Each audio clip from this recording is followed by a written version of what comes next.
할렐루야. 오늘도 주 앞에 전심으로 예배하는 우리 성도님들의 삶에 주님의 은혜와 사랑이 가득하시기를 축복합니다.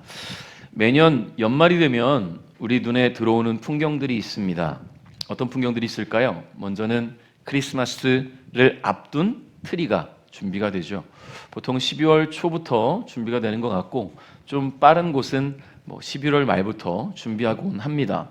곳곳에 트리들이 이렇게 보이기 시작해요. 그리고 이제 중심가나 좀 번화가가 되면 아름답게 세팅된 이런 LED로 세팅된 그런 등들이 보이지요.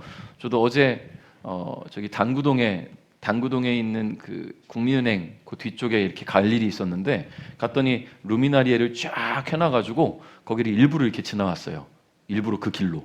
뭔가 미지의 세계로 들어가는 그런 느낌, 쫙 멋있잖아요. 자, 그리고 여러분, 연말이 되면 꼭 들려오는 소리가 있습니다. 가게들마다는 어떤 음악을 틀죠? 크리스마스 캐럴을 틀고, 시내 중심가에서는 딸랑딸랑 소리가 납니다. 구세군의 자선 냄비에 또 종소리가 들려오지요. 그러니까 여러분, 연말이 되면 우리 그리스도인뿐만 아니라 넌 크리스천들도 성탄을 준비한다라는 거예요. 물론 그들과 우리가 성탄을 대하는 그런 마음가짐은 다르겠지만 말입니다. 그럼에도 불구하고 연말이 되면 한 해를 마감하는 그런 때가 올 때마다 우리는 예수 그리스도를 깊이 묵상하는 시간을 갖게 되는 것이죠.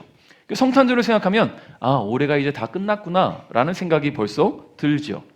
그러면서 우리는 또 생각을 합니다. 올 한 해 있었던 일들을 쭉 돌아보면서 지난 일들에 대한 후회도 있고 또 반성도 있죠. 그러면서 새해를 맞이하는 도전과 기대를 가지게 됩니다. 아무런 기대와 아무런 생각 없이 새해를 맞이하는 분은 굉장히 드물잖아요. 아까도 제가 잠깐 광고 시간에 얘기했지만, 올 한 해 여러분 계획하신 것들 다 이루었느냐? 물론 중간에 중도 포기가 있었을 수도 있겠지만, 이제 새로 시작될 때는 결단을 하지 않습니까? 올해는 내가 이런 일들을 이루어야겠다. 이런 계획들은 성취해 보여야겠다. 이런 일들을 하잖아요. 근데 여러분, 우리가 알 수 있는 것 가장 중요한 한 가지는요, 우리에게 내일은 알 수 없는 미래이며 보장될 수 없는 시간이라는 거예요. 내일을 알 수 없어요. 개인적으로 또는 사회적으로 만나게 되는 크고 작은 일들로 인해서 오늘로 머물러야 하는 일들의 모습을 우리는 종종 보아왔어요. 오늘을 넘기지 못하는 이들의 모습. 그래서 우리에게 내일은 은혜가 아니라면 주어질 수 없는 시간이라는 것을 우리는 너무나 잘 압니다. 오늘 성경은 이렇게 말해요. 7절인데요. 세상의 종말이 가까워 오고 있습니다. 세상의 종말이 가까워 오고 있습니다. 라고 이야기합니다. 여러분, 2000년 전에 기록된 이 성경 말씀에도 세상의 종말이 가까워 오고 있다고 말씀하고 있어요. 여러분, 종말이 언제인지는 알 수 없습니다. 대외적으로 온 세상이 종말을 맞이하게 되는 날, 우리 예수님이 다시 오시는 그 날은 믿는 자들에게는 끝이 아니죠. 시작입니다. 믿는 자들에게는 끝이 아니라 시작이에요. 주님과 함께 영원에 거하게 되는 행복한 삶의 시작이라는 거예요. 여러분은 개인적으로 맞이하는 종말은 어떨까요? 여러분 개인에게 종말은 뭐예요? 죽음입니다. 그런데 죽음이라는 것이 우리 믿는 사람들에게는, 예수님을 믿고 하나님의 자녀가 된 사람들은 단순한 죽음이 아니라, 인생의 종말이 아니라 우리 예수님을 만나서 영원으로 나아가게 되는 은혜의 시작이라는 거예요. 그렇기 때문에 우리는 늘 종말을 준비해야 한다. 개인적으로는 죽음을 준비하고, 이 세상이 언제 어떻게 멸망할지 우리는 알 수 없잖아요. 얼마 전까지만 해도 일본 홋카이도 지방에 지금 큰 지진이 나서 또 많은 피해를 입었고, 저기 동남아 쪽에서는 엄청난 홍수로 지금 큰 피해를 입는 지역들이 있잖아요. 이 세상의 자연재해들을 우리는 막아낼 수 없어요. 그게 우리는 피해갈 거라는 그런 보장이 어디 있습니까? 그러니 우리는 늘 개인의 죽음과 세상의 멸망이 언제일지 알 수 없으니 늘 기도로 준비해야 된다라는 거예요. 그렇기 때문에 우리는 늘 기대하고 기도하며 기다려야 됩니다. 주님 다시 오실 그날을 말입니다. 제가 몇 해 전에 Don't Look Up이라는 영화에 대해서 잠시 소개해 드린 적이 있어요. Don't Look Up. 무슨 말이냐면 하늘을 보지 마라는 뜻이에요. 위를 쳐다보지 마. 이게 무슨 영화였냐면, 한 천문학 박사 수료생과 그 담당 교수에 의해서 거대 행성이 지구를 향해 떨어지고 있다는 것이 발견돼요. 그래서 이 천문학 박사와 그 교수가 이것을 빨리 알려서 대처를 해야 이 지구가 멸망하지 않는 거 아니겠습니까? 그래서 열심히 알립니다. 세상에 알려요. 그런데 이상하리만큼 세상이 무관심한 거예요. 신기하죠? 세상이 각자 자기 삶에 바빠요. 그래서 무관심해요. 대통령에까지 알립니다. 근데 대통령은요, 코앞에 선거 지지율에만 신경을 쓸 뿐 인류 멸망의 위협다리는 심각하게 받아들이지 않아요.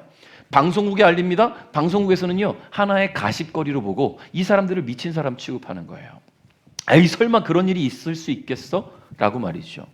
근데 한 기업이요, 대기업이 이 떨어지는 그 행성에 막대한 가치를 지닌 희귀 자원이 묻혀져 있다는 것을 발견하게 됩니다. 그래가지고는 이 행성을 파괴해서 지구를 지켜야 되는데 그 파괴를 막아요. 그 희귀 자원을 얻고 수익을 얻기 위해서. 그럼 어떻게 됩니까? 행성이 계속 지구로 돌진하겠죠. 그때 정부는 이런 말합니다. Don't look up. 구호를 만들었어요. 위를 쳐다보지 마라. 지금 여러분의 삶을 봐라. 여러분에게 주어진 경제적 이득을 보고 여러분의 삶의 만족을 봐라. 정부를 믿어라. 여러분, 결국 이 영화의 마지막은요, 혜성이 지구에 가까워지고 충돌이 임박하자 그제서야 세상은 혼돈의 카오스가 됩니다. 다 이제 뭘 어떻게 될지 몰라요. 피할 곳이 없어요. 이미 막지 못했기 때문에 충돌되면 지구는 멸망이에요. 혼란스러워졌어요. 근데 그때 이 두 과학자는 시골로 가서 사랑하는 사람들과 둘러앉아서 맛있는 식사를 먹으면서 최후를 맞이하게 된다. 뭐 그런 영화예요. 여러분의 마지막은 어떻게 장식될까요? 예수님이 언제 오시겠다라고 알려주면 그때를 준비해서 우리들이 이렇게 마무리할 수 있을 텐데, 그런데 보통 예수님이 언제 오시겠다 하면 그렇게 사랑하는 사람들과 둘러앉아서 식사할 사람이 누가 있겠습니까? 교회 와서 또 기도하고 있겠죠. 1992년에 10월 28일에 다미선교회가 그랬던 것처럼. 왜냐하면 지나간 죄들이 다 떠오를 거예요. 그거는 그거에 맡기고 우리는 일상 속에서 주님과 교제하고 매일매일 짓는 죄는 매일매일 회개하고 주님 오시는 날을 맞이할 때에는 주님을 사랑하는 마음으로 사랑하는 가족들과 사랑하는 성도들과 그렇게 함께 주님 오실 날을 맞이해야 되지 않겠습니까? 오늘 성경은 마지막 때를 맞이할 이들에게 이렇게 권면해요. 7절 하반절인데요. 같이 한번 읽어볼까요? 시작.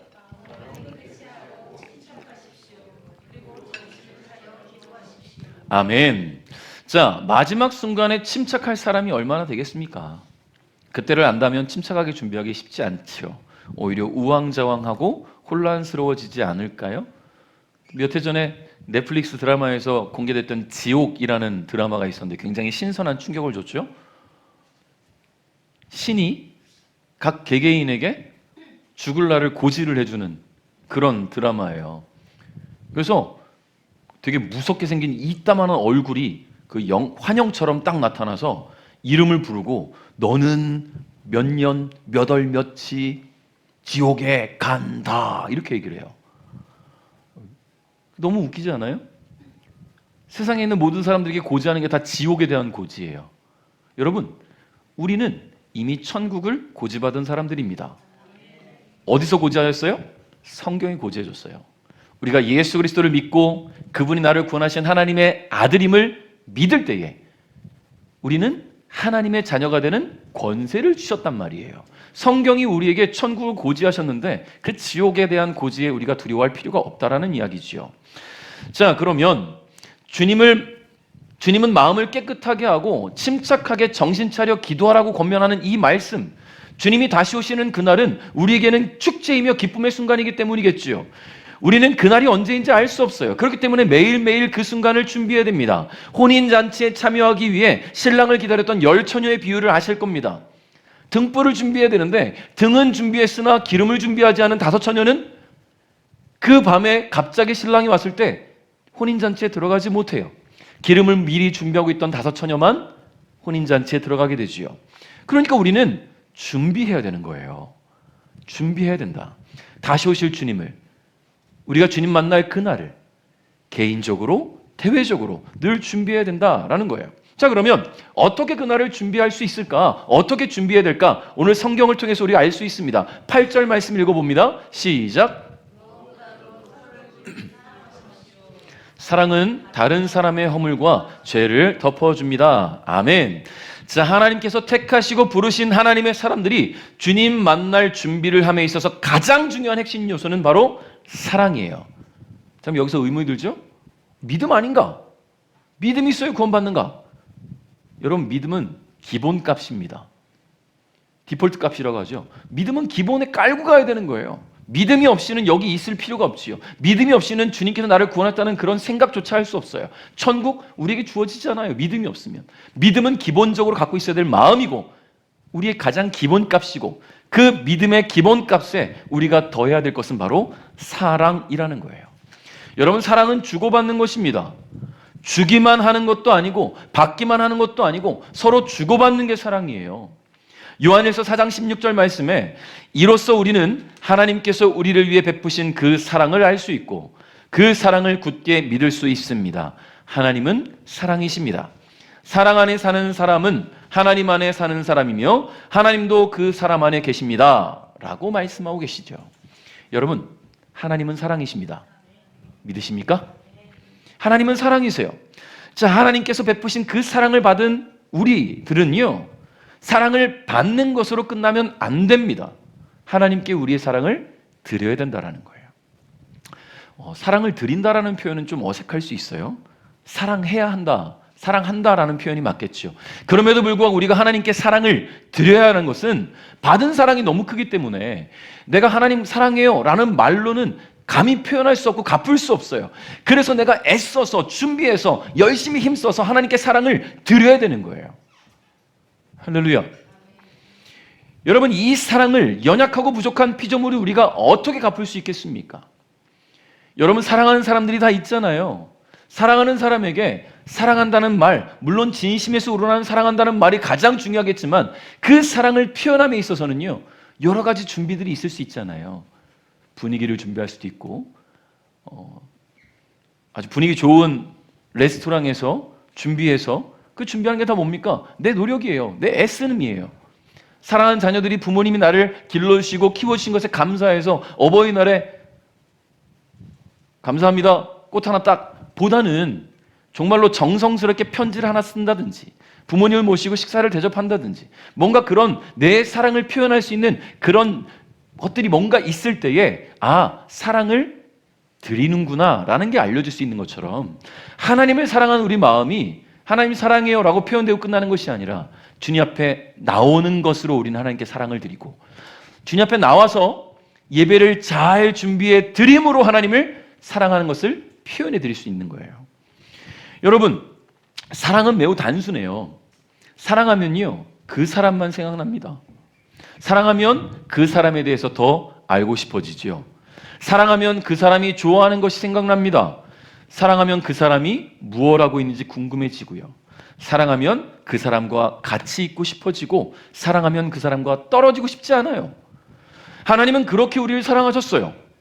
늘 우리를 생각하셨고 우리가 좋아하는 것을 궁금해하셨고 우리와 함께 있기를 원하셨고 우리와 떨어지기를 원하지 않으셨습니다. 하나님은 언제나 우리 곁에 계시면서 우리의 모든 삶 가운데 함께 계시고 우리가 가야 할 길을 앞서 인도하신 분이 바로 하나님이에요. 우리가 절망 중에 있을 때는 소망을 주셨고요, 우리가 슬픔과 고통 속에 있을 때는 우리를 위로하시고 회복의 은혜를 허락하신 분이 바로 하나님입니다. 그렇게 늘 우리와 함께 하신 하나님, 그 하나님을 우리는 한마디로 뭐라고 표현합니까? 임마누엘이라고 말합니다. 임마누엘. 마태복음 1장 23절 한번 읽어봅니다. 시작.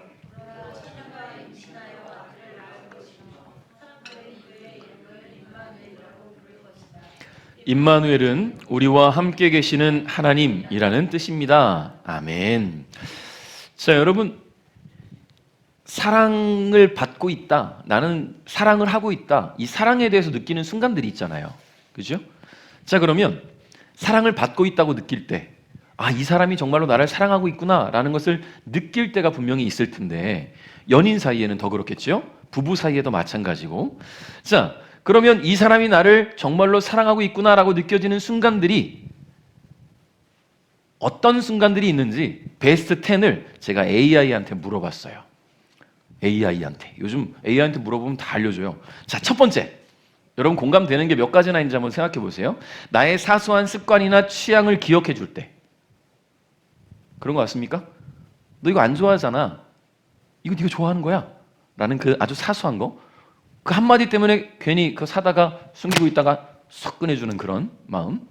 자, 두 번째, 가장 힘들고 초라한 순간에 내 곁을 지켜줄 때. 공감이 됩니까? 자, 세 번째, 나를 바라보는 그 눈빛에서 꿀이 떨어질 때. 어떻습니까? 꿀 떨어집니까? 저는 종종 봐요, 저 사람에게서. 우리 김민 목사님이 해수 사모님 바라보는 눈이 아주 꿀이 뚝뚝 떨어지는 그 모습이 얼마나 아름다운지 몰라요. 자, 네 번째, 자신의 미래 계획에, 자신이 계획하고 있는 미래 계획에 나를 당연스럽게 포함시킬 때. 혼자 가는 길이 아니라 함께 가는 길이라고 계획하는 거예요. 다섯 번째, 바쁜 와중에도 틈틈이 연락하고 소식을 전할 때. 공감합니까? 이건 아니에요? 바쁠 때는 자기 일 해라. 우리 집사님 티야? 자, 여섯 번째, 나의 단점이나 실수까지도 포용해 줄 때. 제가 요즘 유튜버들이 워낙 많잖아요. 개그맨 유튜버 커플이 얼마 전에 결혼하긴 했는데 실험 카메라 같이 한 게 있었어요. 엘리베이터에서 몰래 카메라를 하나 설치해 놓고 이제 엘리베이터에 탄 사람이 하나 있어요. 근데 이 커플이 딱 타요. 그리고는 이 여친이 자꾸 어떻게 나 방구 나올 것 같아 막 이래요. 그러면서 내가 방구 끼면 네가 꼈다고 해줘 하면서 방구를 뿡 하고 심하게 껴요. 그러니까 옆에 남자친구가 놀란 사람에게 제가 낀 방구입니다. 제가 뺀 방구입니다. 이렇게 얘기를 한단 말이에요. 자, 본인의 실수를 포용해 줄 수 있는 사람. 어때요, 여러분? 소리 안 나게 껴도 냄새 이러고 지나갑니까? 자, 그럼 일곱 번째, 맛있는 것을 먹을 때 내 생각을 먼저 한다. 공감이 돼요? 자, 여덟 번째, 진심 어린 경청과 공감이 있다. 내 얘기에. 자, 아홉 번째, 예고 없이 찾아와서 짧게라도 얼굴 보려 할 때. 여자들 별로 안 좋아하지 않나요? 갑자기 찾아오면 준비도 안 돼가지고, 그죠?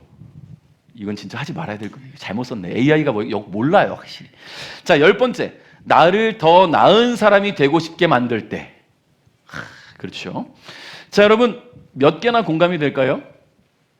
한 7개 이상? 공감이 되십니까? 거의 대부분 공감이 되는 분들도 계시겠고. 자, 저는 이 10가지 상황을 모두 아우를 수 있는 한 가지를 하나 혹시 말한다고 한다면 늘 곁에 있을 때가 아닐까라고 생각이 되어져요. 여러분이 곁에 있다라는 것은요, 단순히 몸이 옆에 있는 것만을 이야기하는 게 아니에요.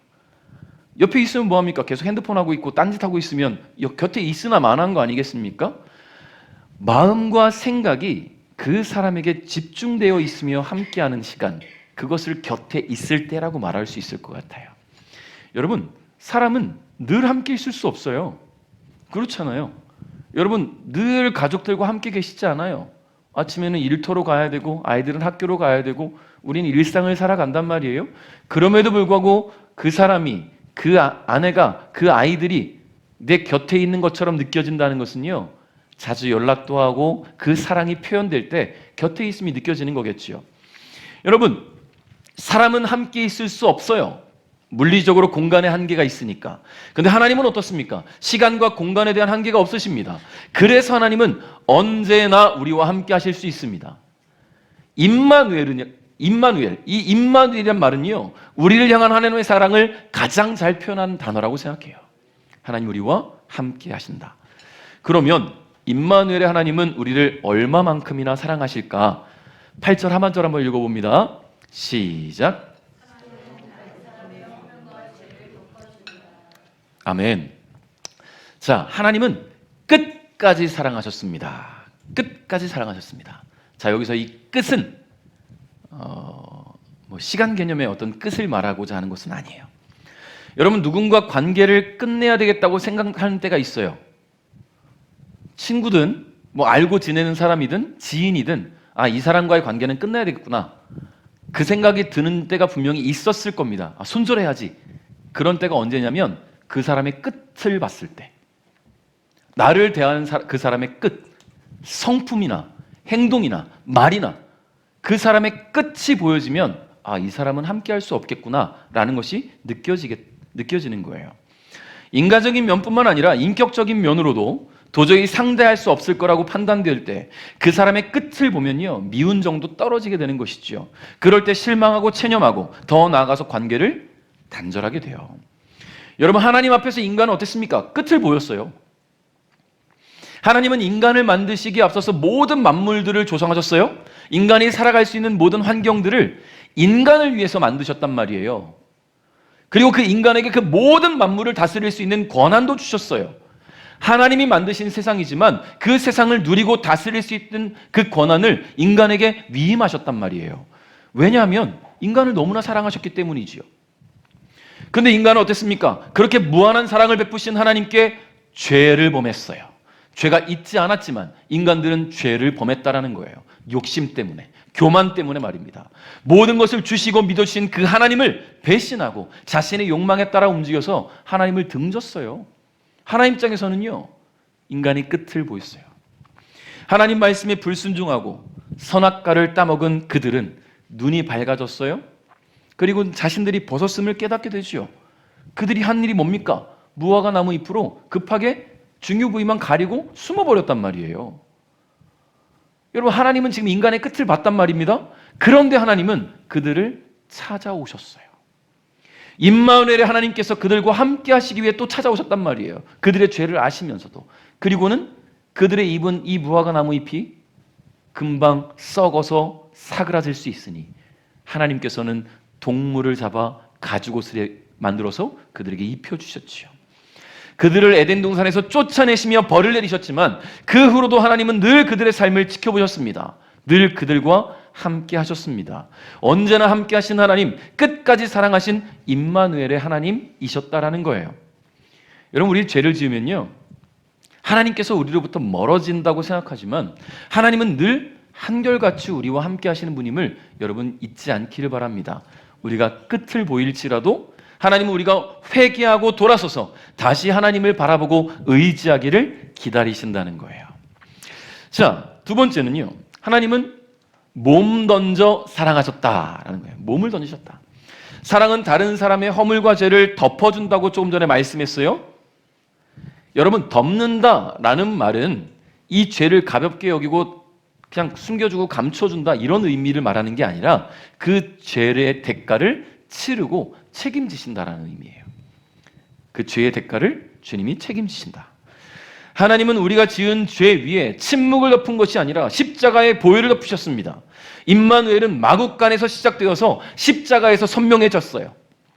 하나님께서 친히 인간의 몸을 입고 이 땅에 오셨습니다. 인간이 되어주셨어요. 인간이 지은 모든 죄의 문제를 해결하시기 위해서 죄가 없으신 분이 죄 많은 세상에 몸을 내던지셨어요. 그리고 십자가의 수치와 고통스러운 죽음에 몸을 던지셨지요.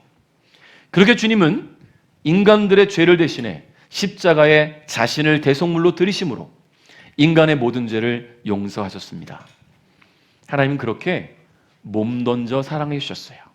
하나님의 사랑은 죄를 숨기는 사랑이 아니라 자기 자신을 내어주어 죄를 용서하는 사랑이셨습니다. 자, 세 번째, 하나님은 또 끝까지 사랑하셨습니다. 사랑하실 겁니다. 여기서 끝은 말 그대로 끝을 말하는 거예요. 하나님의 사랑은요, 한번 용서하고 딱 끝나는 게 아니에요. 여러분, 베드로가 물었지요. 예수님, 우리가 잘못한 사람에게 몇 번이나 용서해 줘야 될까요? 7번 하면 될까요? 예수님 뭐라 하십니까? 70번씩 7번이라도 용서해 줘라. 그러면 계산하죠? 490번이면 됩니까? 490번이면 됩니까? 전 솔직히 충분하다고 봐요. 490번이 뭡니까? 490번이나 나한테 잘못할 정도의 사람이면 그 전에 관계가 끝나지 않을까라는 생각이 들거든요. 490번이나 잘못할 정도면. 그런데 주님의 마음은 또 그게 아니에요.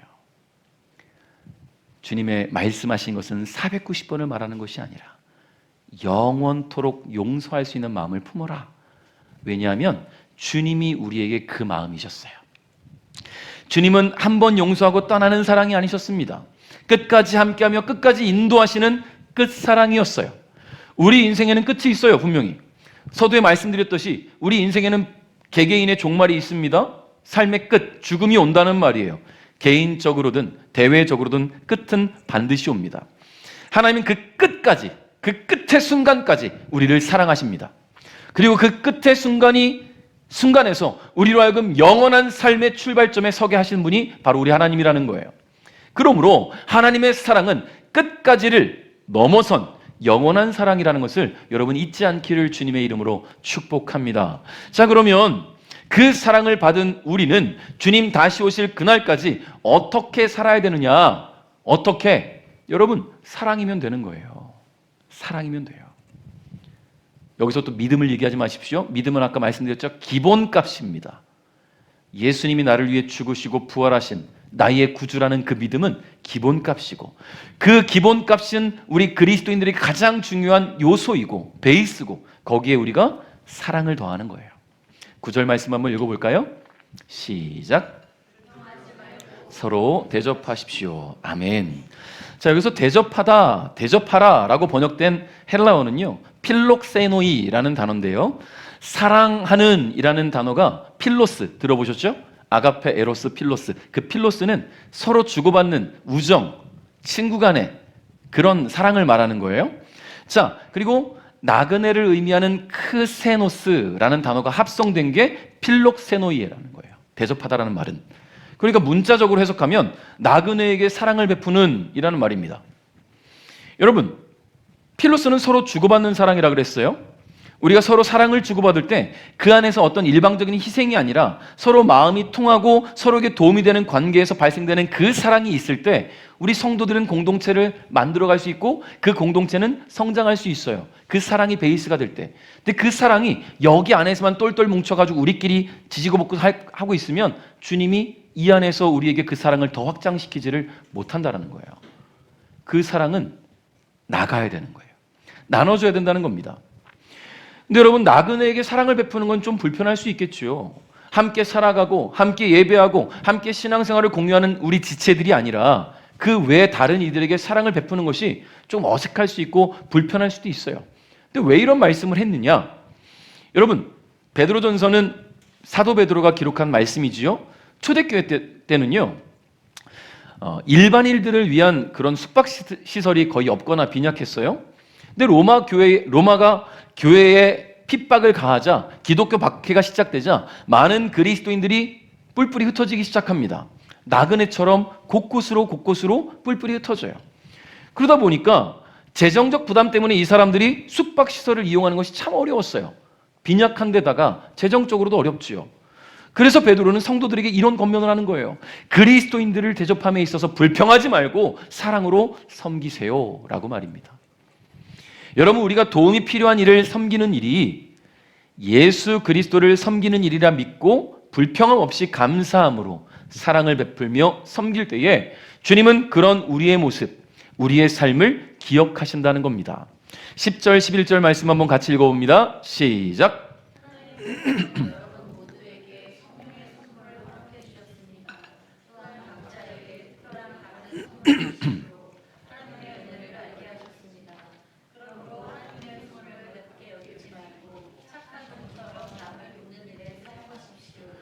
말씀을 전하는 사람은 하나님의 말씀을 전하는 사람이, 봉사하는 사람은 하나님이 주시는 힘으로 남을 도우십시오.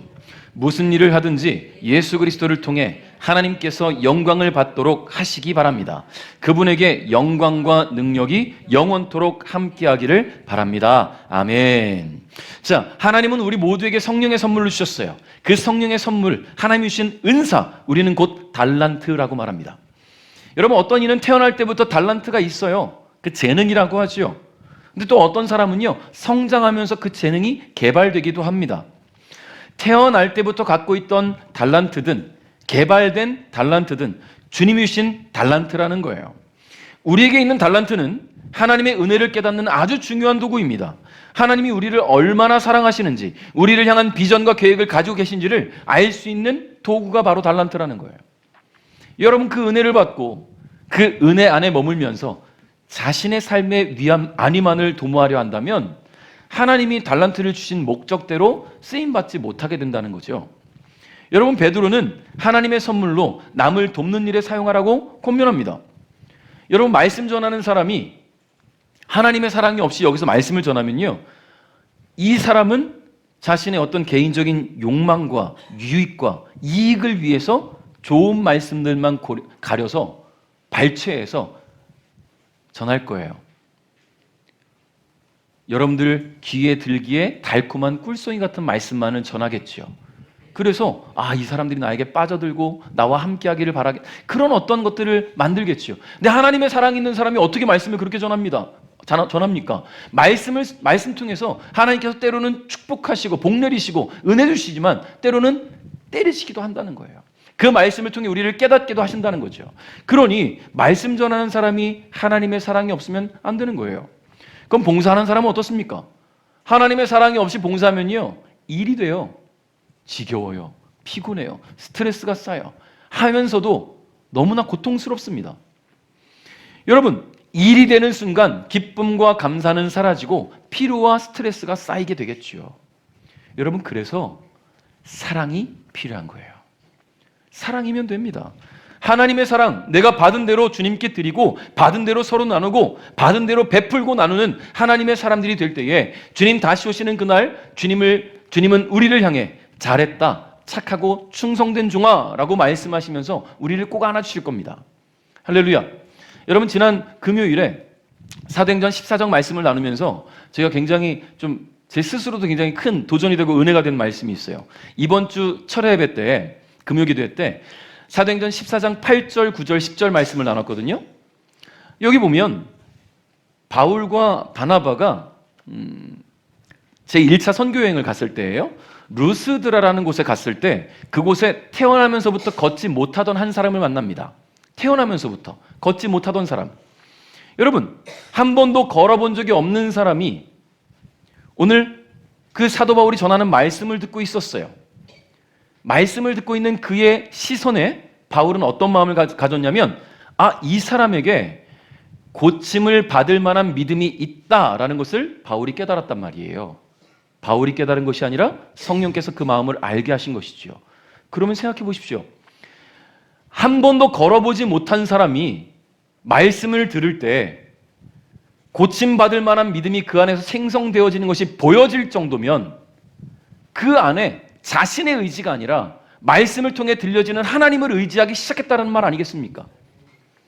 여러분, 우리는 어떤 일들을 만날 때마다 내 의지로 하려고 해요. 내가 해보려고 합니다. 내가 어떻게든 해보려고 해요. 근데 안 되면 어떡합니까? 내가 해서 안 되면 전문가의 도움을 받아요. 여러분, 배 아프면 스스로 배를 쓰다듬기도 하고 약을 먹기도 해요. 근데 그래도 안 나오면 어떡합니까? 병원에 가요. 전문가의 도움이 필요해요. 여러분, 그런데 전문가의 손길은 완벽합니까? 그렇지 않아요. 병원에 가서 해결이 안 될 때가 있어요. 이젠 끝이다라고 말할 수밖에 없는 그럴 때. 그럼 우리는 처음부터 전문가를 찾을 것이 아니라, 물론 전문가의 도움이 필요하지만 더 그 위에 계신 전능자의 손길을 의지해야 되는 거 아니겠습니까? 내 의지가 아니라, 전문가의 의지가 아니라 전능자의 의지로 내가 믿고 순종하고 따라갈 때에 그분이 내 삶을 이끌어 가심을 바라보고 그분이 나를 해결하신 은혜를 찾을 수 있지 않겠습니까? 전능자를 의지하려면요, 그분을 사랑해야 돼요. 그분을 향한 우리의 사랑이 드려져야 되는 것입니다. 할렐루야. 오늘 그 사랑으로 여러분의 삶을 가득 채울 수 있기를 주님의 이름으로 축복합니다. 말씀을 맺겠습니다. 오늘은 대림절 넷째 주일입니다. 사랑으로 오셨고 사랑으로 섬기며 함께 계셨고 사랑으로 다시 오실 우리 예수님을 기대하고 기도하며 기다리는 오늘, 우리 마음에 주님의 사랑이 가득하시기를 주님의 이름으로 축복합니다. 이제 곧 성탄절이 다가옵니다. 3일 남았어요. 우리가 아기 예수님의 탄생을 기뻐하고 축하하고 행복을 나눌 때 사랑이 필요한, 도움의 손길이 필요한 이들이 곁에 보인다면 기꺼이 다가가 베풀 수 있는 저와 여러분 될 수 있기를 주님의 이름으로 축복합니다. 사랑이면 됩니다. 그 사랑으로 주님 주신 삶 더 뜨겁게 사랑하고 서로 아끼고 존중하며 하나님의 사람의 덕을 세우면서 주님 다시 오실 날을 기다리는 우리 베레 가족 여러분 될 수 있기를 주님의 이름으로 축복합니다.